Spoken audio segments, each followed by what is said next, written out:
Hello friends. आज हम पढ़ेंगे आर्थिक व्यवस्था से संबंधित सुझाव।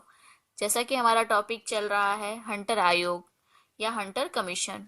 ठीक है, तो इससे पहले हमने दो वीडियो में पढ़ा है कि पहले में पढ़ा है कि हंटर आयोग के उद्देश्य क्या क्या हैं, और दूसरे वीडियो में पढ़ा है कमीशन की सिफारिशें तथा प्रस्ताव। ठीक है, और जो हमारा आज का टॉपिक होगा वो है आर्थिक व्यवस्था से संबंधित सुझाव। तो आज का टॉपिक हम शुरू करने से पहले थोड़े से पिछले वीडियो का रिवीजन कर लेते हैं, ताकि जो हमारा आज का टॉपिक है वो आपको अच्छे से समझ में आ जाए। ठीक है, तो जैसे कि हमने पढ़ा था कि भारत में जो है कि लॉर्ड रिपन 3 फरवरी 1882 ईस्वी में जनरल गवर्नर की जो कार्यकारिणी सदस्य है सर विलियम हंटर की अधीनता में प्रथम भारतीय शिक्षा आयोग की नियुक्ति की गई। ठीक है, हंटर इस आयोग के चेयरमैन थे और उन्हीं के नाम पे इसे हंटर कमीशन संबोधित किया जाता है। ठीक है, इसमें 20 सदस्य थे। ठीक है, और मैसूर के शिक्षा संचालक V.L. रास इस आयोग के मंत्री नियुक्त किए गए। ठीक है, और आयोग के उद्देश्य क्या थे इसके बारे में भी हम जान लेते हैं।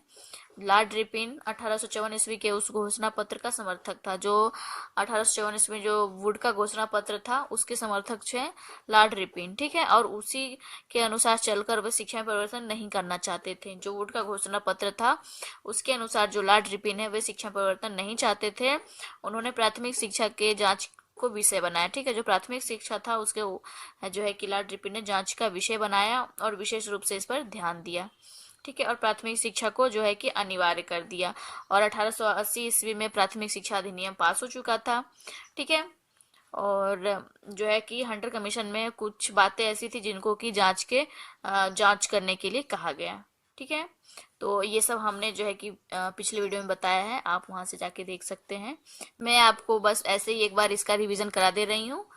ठीक है, फिर उसके बाद हमने आयोग के बैठक के बारे में जाना था कि जो है कि 7 सप्ताह तक कलकत्ते में कमीशन की बैठक होता रहा, और 8 महीने तक जो ब्रिटिश हैं वे भारत के सभी राज्यों में भ्रमण करते रहे। ठीक है, और कमीशन के जो सदस्य वे 1882 ईस्वी से और मार्च 83 ईस्वी तक कलकत्ते में ही रहे, और कमीशन ने 322 प्रस्ताव प्रस्तुत किए और 600 पृष्ठों की जो है एक रिपोर्ट तैयार की गई। ठीक है, जिसमें विदेशी शिक्षा, प्राथमिक शिक्षा, माध्यमिक शिक्षा, शिक्षा विभाग का आंतरिक संगठन एवं बाह्य संबंध तथा स्त्री शिक्षा आदि विषय जो था विशेष रूप से इसमें विचार किया गया। ठीक है, उसके बाद हमने पढ़ा था कमीशन की सिफारिशें तथा प्रस्ताव। तो कमीशन की सिफारिशें में पढ़ा था कि जो हंटर कमीशन है उनके उद्देश्य जो है बहुत वो अपने उद्देश्य को पूर्ति के लिए बहुत अधिक कठिन परिश्रम कर रहे हैं, और हंटर कमीशन ने जो है कि भारतीय शिक्षा के प्रत्येक अंग से संबंधित कोई नवीन बात जो है कि नहीं कही। उन्होंने सिर्फ जो वुड का घोषणा पत्र था उसी को संशोधित करके प्रस्तुत किया था। ठीक है, उसमें शिक्षा विभाग था। ठीक है, शिक्षा विभाग में जो है कि बहुत सारे सिफारिशें और सुझाव किए गए। फिर देसी शिक्षा थी, उसमें भी सिफारिशें और सुझाव दिए गए।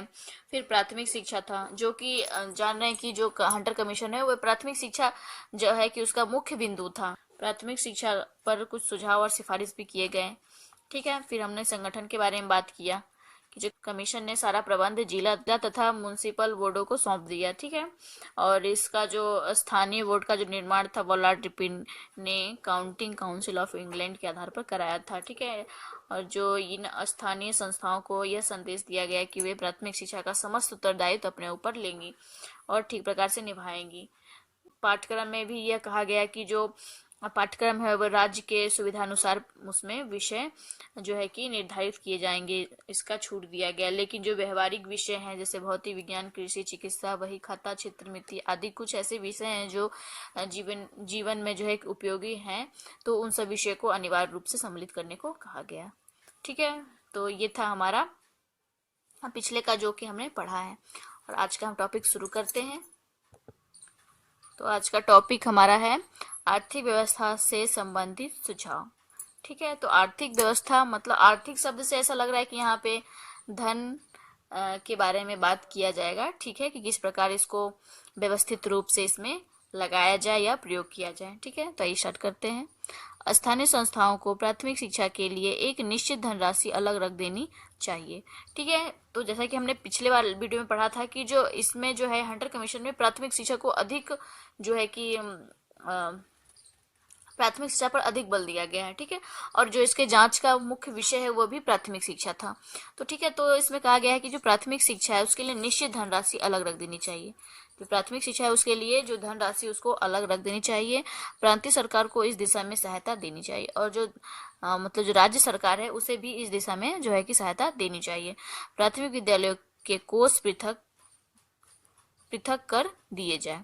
ठीक है, जो प्राथमिक विद्यालय है उनके लिए जो भी धन संचय किया जा रहा है उसके जो धन कोष है उसको जो है कि अलग रख दिया जाए। ठीक है, जिससे ग्रामों में व्यय होने वाला धन ग्राम में ही हो, खर्च हो, और नगर में उपयोग न किया जाए। ठीक है, ताकि जो प्राथमिक शिक्षा के लिए जो धन संचय करके रखा गया है उसका उपयोग अगर गांव में जो है कि उस धन का उपयोग करना हो तो वो धन जो है सिर्फ गांव में उपयोग किया जाए, उसका उपयोग नगर में न किया जाए। ठीक है, स्थानीय कोष केवल प्राथमिक शिक्षा पर ही व्यय हो, और जो उसके स्थानीय कोष है वह सिर्फ प्राथमिक शिक्षा के लिए ही खर्च किए जाएं। प्रांतीय सरकार स्थानीय कोष का आधा या संपूर्ण व्यय का 1/3 भाग प्राथमिक शिक्षा के लिए सहायता के रूप में प्रदान करेगी। जो राज्य सरकार है, ठीक है, वह स्थानीय कोष का जो आधा भाग है या संपूर्ण कोष का जो संपूर्ण व्यय का 1/3 भाग भी प्राथमिक शिक्षा के लिए सहायता के रूप में प्रदान करेगी। तत्कालिक जनसंख्या की दृष्टि से यह आर्थिक सहायता बहुत ही कम है। तो जैसा कि हम जान रहे हैं कि जनसंख्या बहुत अधिक तेजी से वृद्धि हो रहा है, तो उस हिसाब से 1/3 भाग या आधा बहुत ही कम आर्थिक मतलब बहुत ही कम। तो तत्कालिक जो जनसंख्या है, ठीक है, तत्कालिक जो जनसंख्या है उसको देखते हुए, ठीक है, जो आर्थिक सहायता दी जा रही है वह बहुत ही कम है। ठीक है, तो फिर हमारा जो है अगला प्राथमिक शिक्षा पर प्रभाव। आर्थिक व्यवस्था जो है वो प्राथमिक शिक्षा पर किस प्रकार प्रभाव डालती है, हम इसके बारे में जानते हैं। तुम्हारा पहला है भारतीय उत्तरदायित्व। ठीक है, कमीशन ने भारतीयों को शिक्षा की वागडोर उनके हाथों में सौंपकर उन्हें उत्तरदायित्व का मौका दिया, जिनसे उनमें उत्साह बढ़ा। ठीक है, तो जो कमीशन है वो जो मतलब प्राथमिक शिक्षा का जो भी उत्तरदायित्व है वो उनका जो भागदौड़ है वह भारतीयों के हाथ में सौंप दिया, जिससे कि वे अपने उत्तरदायित्व को अच्छे से निर्वाह कर सकें। ठीक है, एकदम मतलब उत्साह पूर्वक जो है कि उस उत्तरदायित्व को वह निर्वाह कर सकें। फिर हमारा दूसरा है मिशनरियों को दूर। ठीक है, आयोग ने मिशनरियों के प्रभाव को शिक्षा से अलग कर भारतीय शिक्षा के साथ एक बहुत बड़ा उपकार किया। ठीक है, तो जो मिशनरी स्कूल था, मतलब जो सीबीएसई कह लें या इंग्लिश मीडियम की जितने भी स्कूल हैं उनको जो है कि सरकार फंड नहीं देती है। ठीक है, उनको जो है जो सरकारी जो भी सुविधाएं दी जाती हैं उनसे उनको पृथक रखा जाता है। ठीक है, तो ये ऐसा करके जो है कि सरकार ने बहुत बड़ा मतलब अच्छा कार्य किया है जो सरकारी स्कूल हैं उनके लिए। फिर तीसरा है धर्मनिरपेक्ष शिक्षा। धर्मनिरपेक्ष शिक्षा। कमीशन का एक महत्वपूर्ण कार्य शिक्षा में धर्मनिरपेक्षता की सिफारिश की है, क्योंकि आपसी संघर्ष से बचने के लिए यह अनिवार्य था। ठीक है, तो कमीशन ने जो है कि जो शिक्षा की व्यवस्था है वो सभी के लिए अनिवार्य रूप से दिया है। ऐसा इसमें धर्म या ऊंच नीच, जात पात या किसी भी प्रकार की कोई भेदभाव नहीं किया गया है। तो ये एक अच्छी चीज है, क्योंकि अगर ऐसा होता तो जो है वर्ग संघर्ष बहुत अधिक होता और सभी के लिए शिक्षा पाना थोड़ा सा कठिन होता। तो इस वजह से जो है कि इसमें ये सिफारिश किया गया है कि जो भेदभाव है, जात पात, ऊंच नीच, इन सब चीज को जो है कि इस चीज से दूर रखा जाए।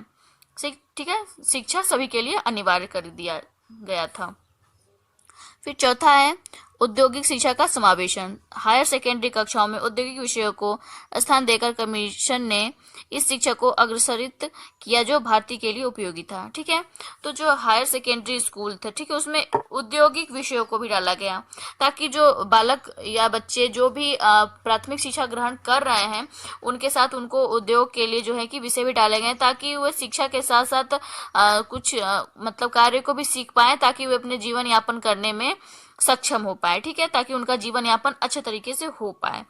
फिर उसके बाद पांचवा है स्वावलंबन के भाव का जागरण।